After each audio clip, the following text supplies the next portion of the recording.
Hello friends, welcome to Mingle Tech. Today we have another problem that is longest bytonic subsequence, right? आज हम लोग एक नए problem के साथ आ चुके हैं जिसका नाम है लॉन्गेस्ट बाइटोनिक सबसीक्वेंस। चलिए क्वेश्चन को देखता हूँ। क्वेश्चन में दे रखा given an array of positive integer find the maximum length of bitonic subsequence, right? एक पॉजिटिव इंटीजर का एक एरे दे रखा है, मुझे find the maximum length of bitonic subsequence का मैक्सिमम लेंथ फाइंड करना है।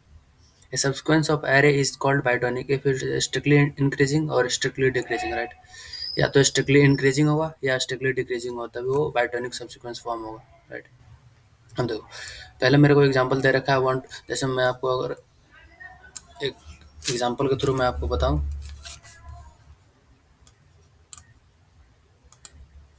तो रहने दो। जैसे मुझे एग्जांपल दे रखा है 1 2 5 3, जैसे मेरे को एग्जांपल 1 2 5 3 एंड क्या एंड 2, राइट? अब बाइटोनिक में बेसिकली क्या होता है, या तो स्ट्रिक्टली इंक्रीजिंग हो या स्ट्रिक्टली डिक्रीजिंग हो। देखो, या स्ट्रिक्टली ऐसे इंक्रीज करे या फिर स्ट्रिक्टली ऐसे डिक्रीज करे, तो ये मेरे को बाइटोनिक सब्सिक्वेंस फॉर्म कराएगा। ऐसे ही मेरे को मैक्सिमम लेंथ फाइंड करना है। अब यहाँ पर बाइटोनिक का मैं बात करूँ तो देखो 1 2 5, राइट? यहाँ तक स्ट्रिक्टली इंक्रीजिंग है, राइट? अब यहाँ से देखो 3 2 यहाँ से डिक्रीजिंग है, तो यहाँ मैक्सिमम लेंथ क्या हो जाएगा, इसका 5 हो जाएगा, राइट? अब इसी तरह मैं अगर दूसरे एग्जांपल की बात करूं, जैसे मेरे पास एक और एग्जांपल दे रखा है अंदर, यहाँ पर आप देख सकते हो subsequence 1 2 5 is strictly increasing, right? And subsequence 3 2 is decreasing, so merging both we will get the answer 5, length 5, right? अब मैं दूसरे एग्जांपल की बात करूँ तो आप लोग ये देख लो, मैं इसको कॉपी कर लूँ यहाँ से।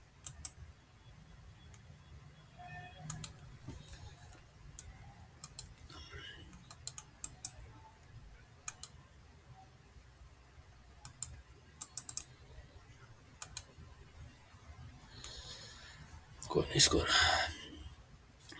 कोई बात नहीं, मैं इसको लिख लेता हूँ 1 2 1 11।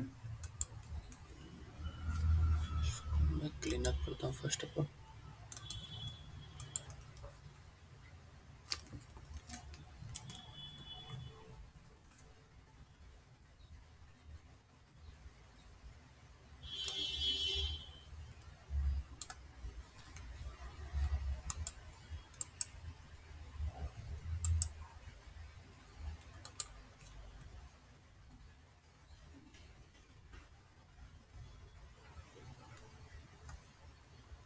मुझे कोई बात नहीं, वन मेरे को एग्जांपल दे रखा है 1 11 1 11 2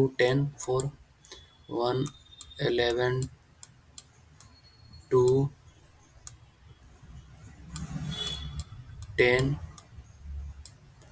4 5 एंड लास्ट एग्जांपल क्या है 2 1, राइट? अब इसकी मैं स्ट्रिक्टली इंक्रीजिंग और स्ट्रिक्टली डिक्रीजिंग की बात करूँ, देखो मेरे पास ये एग्जांपल दे रखा है। अब मैं रेड पेन ले लेता हूँ। देखो, स्ट्रिक्टली इंक्रीजिंग की बात करूँ तो देखो, अगर मैं लेफ्ट से राइट की ओर मूव करूँ तो देखो, अगर मैं इसका लेंथ 1 मार्क करता हूँ तो इसको 2 मार्क करूँगा, स्ट्रिक्टली इंक्रीजिंग हो रहा है। लेकिन फिर मैं यहाँ पे आ रहा हूँ तो मेरे को ये स्मॉलर डिजिट है तो मैं इसको भी 2 मार्क करूँगा, मतलब यहाँ पे मेरे को दो ही लेंथ, अगर मैं इसको कंसिडर करूँ 1 2 10 ऐसे कंसिडर करूँ तो 11th को स्किप करके तो इसका लेंथ भी 2 ही रहेगा। अगर मैं फिर इसको लेता हूँ तो 10 आ जाएगा, सॉरी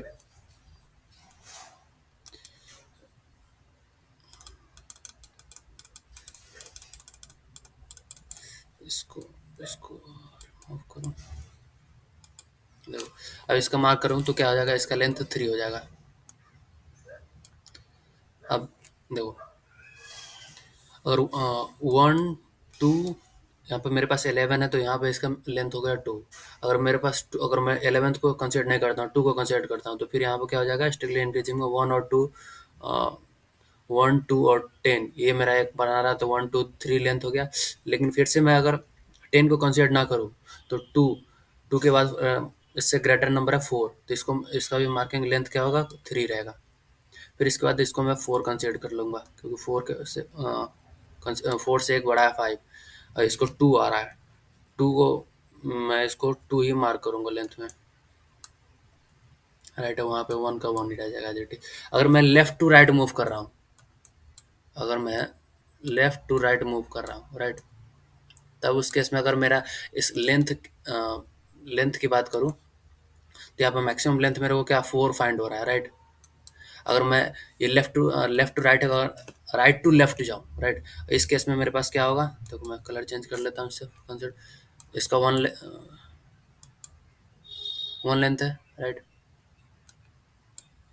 अब ये 2 है, यहाँ भी लेंथ मेरे को चेंज नहीं होगा, यहाँ पर 2 ही रहेगा। अब यहाँ पे देखो आप, 1 2 और 5, यहाँ पर लेंथ 3 रहेगा, राइट। अब यहाँ पे 1 2 और 5 है, लेकिन 4 इससे छोटा है। अगर मैं लेफ्ट टू राइट जाऊँ तो इधर से इंक्रीजिंग रहना चाहिए, ताकि मेरे को स्ट्रिक्टली डिक्रीजिंग हो, राइट। तो इस केस में क्या हो जाएगा ना, 1 2 5, तो ये 3 हो गया। तो फिर अगर 5 को स्किप करता हूँ तो 1 2 और 4, तो यहाँ पर ये भी मार्क क्या हो जाएगा, मैक्सिमम लेंथ 3 होगा, राइट। अब इसके पास मेरे को 10 आ रहा है, जो कि दोनों ही सब्सिक्वेंस में काम कर सकता है। जैसे 1 2 4 10 भी ले सकता हूँ, 1 2 5 10 भी ले सकता हूँ, क्योंकि 5 से बड़ा है, तो इसको यहाँ पे 4 मार्क कर दूंगा, इसका लेंथ 4 हो सकता है, राइट। अब इससे नेक्स्ट 2 आ रहा है, तो इसको कंसिडर करने के लिए मेरे को सारा स्किप करना ही पड़ेगा, तो इसके लिए क्या हो जाएगा, इसका लेंथ 2 ही मार्क होगा, क्योंकि 1 के बाद यही एक नंबर मैं कंसिडर कर सकता हूँ। अब इससे देखो, अब 10 पे तो मेरे को 4 लेंथ आ रहा है, लेकिन इससे बड़ा मेरे को अगर 11th को कंसिडर करना होगा, तो यहाँ पर इसका लेंथ क्या हो जाएगा, 5 हो जाएगा, राइट।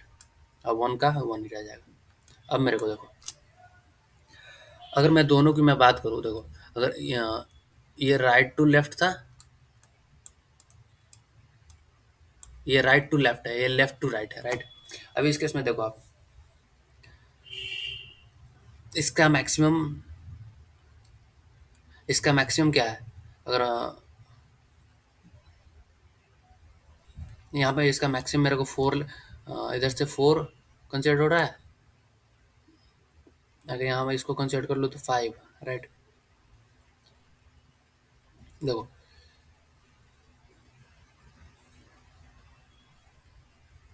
राइट, अगर इसको मैं बाइटोनिक की बात करूँ, देखो बाइटोनिक के लिए से मेरे को क्या करना है, लेफ्ट प्लस राइट -1 कर देता हूँ, तो मेरा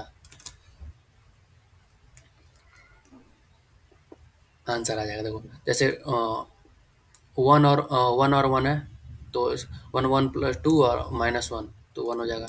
5 2 7, यहाँ पे मैक्सिमम 6 हो जाएगा। देखो, 2 2 4, -1 3 हो जाएगा।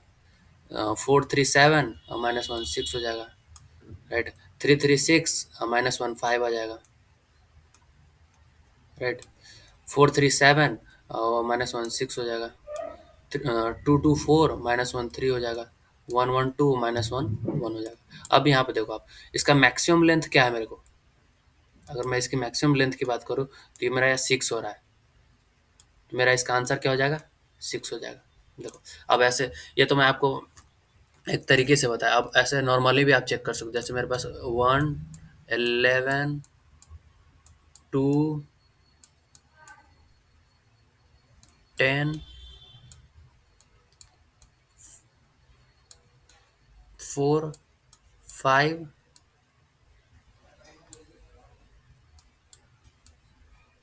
2 एंड 1। अब यहाँ पे आप देखो,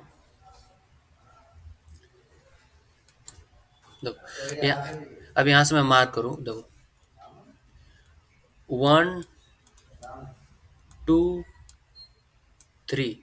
अब यहाँ देखो, 11 को मैं स्किप करता हूँ, तो अगर इसको कंसिडर करो, 1 2 10, 1 2 10, देखो जैसे यहाँ पे लिखता हूँ 1 2 10, राइट। अब यहाँ तक तो मेरे को स्ट्रिक्टली इंक्रीजिंग था, राइट। अब इससे नेक्स्ट मैं मूव करूँगा, देखो, तो यहाँ से क्या ले सकता हूँ, 4 2 और 1, राइट। तो अगर मैं इसकी लेंथ की बात करूँ, तो देखो 3 और 3 6, इसका आंसर क्या हो जाएगा, 6 हो जाएगा। लेंथ, मैक्सिमम लेंथ 6 हो जाएगा। इसका और भी, इसकी मैं इसको इरेज करता हूँ फर्स्ट ऑफ ऑल।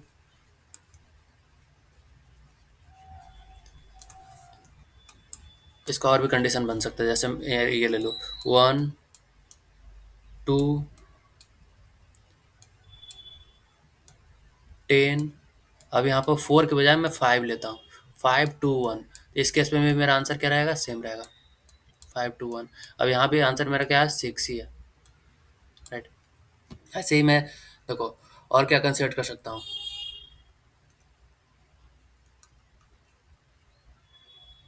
1 2 10 4 2 1 ले सकता हूँ, राइट।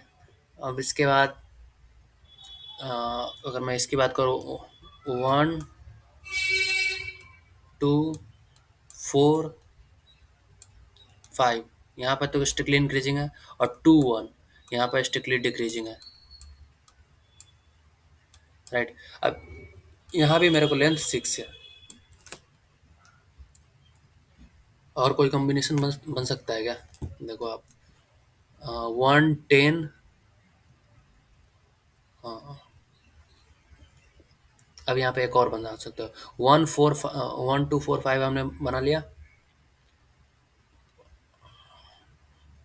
अब बड़ा तो मुझे कोई नहीं दिख रहा है। अब ऐसे देखो, बाइटोनिक मतलब ये नहीं या तो स्ट्रिक्टली इंक्रीजिंग हो या डिक्रीजिंग हो, या दोनों हो, या तो सिर्फ इंक्रीजिंग रहेगा पर भी वो बाइटोनिक होगा, या स्ट्रिक्टली डिक्रीजिंग रहेगा वो भी बाइटोनिक होगा, या स्ट्रिक्टली इंक्रीजिंग हो और फिर डिक्रीजिंग हो तो वो भी बाइटोनिक है।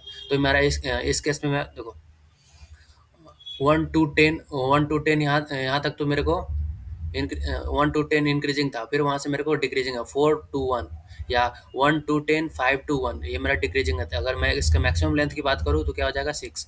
देखो आप ऐसे भी कर सकते हो, जब स्टार्टिंग से लेफ्ट टू राइट मूव करा, और उस केस में मैं हमेशा उसको मार्क करते चला मैक्सिमम लेंथ को, राइट। मैक्सिमम लेंथ जो मैं कंसिडर कर सकता हूँ, जब लेफ्ट टू राइट मूव करा है, देखो 1 है, राइट। अब इसको 11th को कंसिडर करता हूँ तो इसका लेंथ क्या हो जाएगा, मेरे को 2। लेकिन अगर 11th को कंसिडर, इस 11 से छोटा आ रहा है तो ठीक है। अगर मैं 11th को कंसिडर नहीं कर रहा हूँ तो उस केस में मेरे पास क्या हो जा रहा है, इसको मैं 2 मार्क करूँगा। फिर अगर 2 से बड़ा है 10, अगर मैं इसको कंसिडर करता हूँ तो 3 मार्क हो जाएगा, 3 लेंथ, लेंथ इसका 3 हो जाएगा। अगर मैं फोर्थ को कंसिडर करता हूँ, इसके लिए मुझे क्या करना पड़ेगा, 10 को स्किप करना पड़ेगा। तो इसका अगर मार्किंग, अगर लेंथ में मार्क करूँ तो इसका भी 3 हो जाएगा। अब 4 के बाद अगर 5 आ रहा है तो मतलब इससे बड़ा ही है, तो इसको मैं 4 मार्क कर सकता हूँ, 3 के बाद 4, और इससे डिक्रीजिंग है। तो देखो अब यहाँ पर 2 आ रहा है, 1 से बड़ा ही है जस्ट, तो उसको अगर मुझे कंसिडर करना हो तो इसका 2 लेंथ, सेकंड लेंथ लेंथ हो जाएगा, और 1 का तो 1 ही हो जाएगा। अगर ऐसे as it is right to left move करेंगे, राइट। और बैटोनिक के लिए बेसिकली क्या करेंगे, लेफ्ट प्लस राइट, देखो लेफ्ट टू राइट मैंने मूव करा, लेफ्ट का लेंथ प्लस राइट का लेंथ -1 कर देंगे तो मेरे को, जैसे यहाँ पे आप देखो 1 1 2 -1 6 1, 5 2 7 -1 6, 2 2 4 -1 3, 4 3 7 -1 6, 3 3 6 -1 5, 4 3 7 -1 6, 2 2 4 -1 3, 1 1 2 -1। अब यहाँ पर मैक्सिमम लेंथ की बात करूँ तो यहाँ पर 6 हो जाएगा, तो ये मेरा आंसर हो जाएगा, ठीक है। चलिए मैं आप कॉन्सेप्ट समझ गए होगे, आप खुद से भी एक बार ट्राई कर सकते हो, मैं आपको कोड अब समझा देता हूँ। देखो बेसिकली हमने क्या किया, एक एन है उसका साइज स्टोर कर, एक वेक्टर ले लिया, राइट। जब हम राइट की तरफ मूव कर रहे हैं, राइट। जब फॉर लूप, जब ये मेरा केस हो गया, कब मैं दिखाता हूँ, ये मेरा केस हो गया जब हम राइट टू लेफ्ट आ रहे हैं, राइट, राइट टू लेफ्ट आ रहे हैं, उस केस में उसको consider if nums of i is nums of i, देखो 2 पॉइंटर ले लिया हमने, जैसे लास्ट वाले को अगर आई यदि कर रहा है तो i+1 वो मेरे को जे को पॉइंट करेगा, राइट। अब उस केस में क्या करेंगे ना, और कंपेयर चेक करते रहेंगे, if nums of i is greater than nums of j, अगर नम्स ऑफ जे से बड़ा है तो उस केस में राइट ऑफ आई को क्या कर लेंगे, राइट और मैक्स, दोनों में मैक्सिमम चूज कर लेंगे, राइट ऑफ आई और राइट ऑफ जे में, ठीक है। उसी तरीके से हम left left left to right move करेंगे, जब लेफ्ट टू राइट मूव करेंगे ऐसे लेंथ मार्क करते चलेंगे। अगर nums of J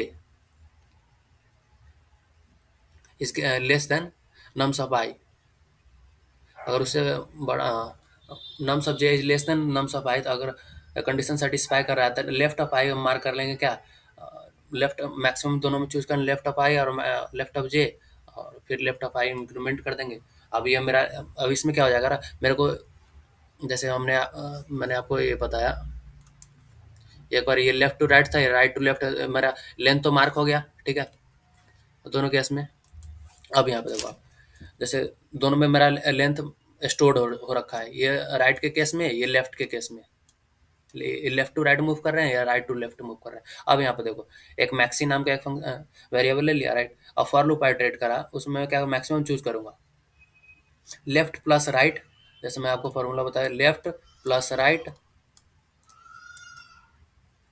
left plus right minus one, ये मेरा क्या बाइटोनिक दे देगा, लेंथ ऑफ बाइटोनिक, राइट।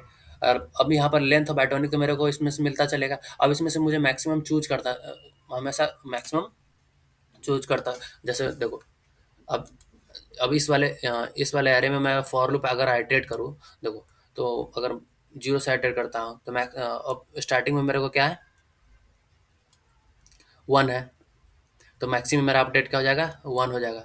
लेकिन अगर फिर दूसरे बार लूप आइटरेट करेगा तो वन और सिक्स में, दूसरे बार मेरे को सिक्स आ रहा है तो वन और सिक्स में मैक्सिमम चूज करेगा, तो मेरे का यहाँ पर सिक्स हो जाएगा, राइट। अब वहाँ पर फिर अगर नेक्स्ट बार आइटरेट करेगा तो यहाँ पर अरे ऑफ आई मेरे को आ जाएगा, थ्री आ जाएगा। तो सिक्स और थ्री में मेरे को मैक्सिमम चूज करना है। देखो वहाँ पर मैंने लिख रखा है right plus left minus one. अब यहाँ पर मैं आपको डायरेक्टली वो कर रखा हूँ, तो सीधा एरे में ट्रेड कर रहा हूँ। तो अब यहाँ पे देखो, अब जब इस पर आएगा, जब थ्री पर एरे ऑफ आई बराबर जब थ्री होगा, तब दोनों में मैक्सिमम चूज करेगा, सिक्स और थ्री में, तो जो कि सिक्स रहेगा तो सिक्स। अब नेक्स्ट वाले के लिए आइटरेट करेगा, फिर यहाँ पे दोनों में मैक्सिमम चूज करेगा, दोनों तो सेम ही है, तो फिर कोई चेंजेस नहीं होगा। अब यहाँ पे आएगा फाइव पर आएगा, तो फिर दोनों में ऐसे ही लास्ट तक मेरा फॉर लूप आइटरेट करेगा, जो मैक्सिमम है, जो उसका मैक्सिमम वैल्यू होगा, मैक्सिमम स्टोर्ड रहेगा, लास्ट में हम रिटर्न मैक्सी कर देंगे, तो मेरा मैक्सिमम लेंथ रिटर्न कर देगा। अब मैं इस कोड को रन करके दिखा देता हूँ, कंपाइल करता हूँ पहले, compile and run.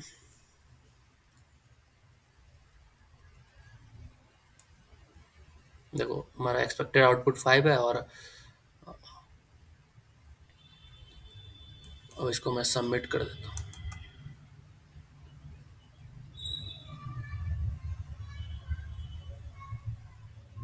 Right.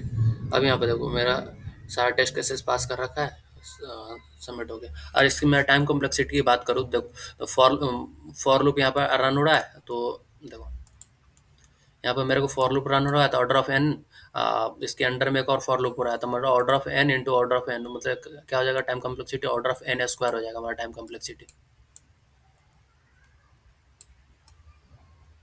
Order of N square मेरा टाइम कॉम्प्लेक्सिटी हो जाएगा। यहाँ भी ऑर्डर ऑफ एन स्क्वायर है, तो ओवरऑल टाइम कॉम्प्लेक्सिटी मेरा क्या हो जाएगा, यहाँ देखो ऑर्डर ऑफ एन स्क्वायर है, plus order of N square इसके लिए, प्लस ऑर्डर ऑफ, देखो इस ऑर्डर ऑफ एन इसके लिए, तो ओवरऑल टाइम कॉम्प्लेक्सिटी मेरा ऑर्डर ऑफ एन स्क्वायर हो जाएगा, right. Space complexity order of N हो जाएगा, राइट। जैसा कि आप क्वेश्चन में आप लोग देख सकते हो, यहाँ पे मेरे को एक्सपेक्टेड टाइम कॉम्प्लेक्सिटी में, इसको मैं कट कर देता हूँ, expected time complexity order of N square और expected space complexity order of n दे रखा है। देखो एक मैंने दो वेक्टर लिया और जो वो एंड स्पेस यूज कर रहा है, तो राइट, ये मेरा आज का कोड रहा। आप लोग एक बार खुद से ट्राई रन करके कंसेप्ट समझ आओ, मेरा सिंपल सा मैं आपको यहाँ भी समझा रखा हूँ, आप एक बार इसको भी देख लेना। Hope you have understood the concept. उसके बाद आप खुद से एक बार कोड रन करना। Thank you for watching the video. Hope you have like the video. Please like subscribe and share with your friend. अगर आपको ये वीडियो अच्छी लगी तो अपने दोस्तों के साथ भी शेयर करें। Thank you for watching, bye.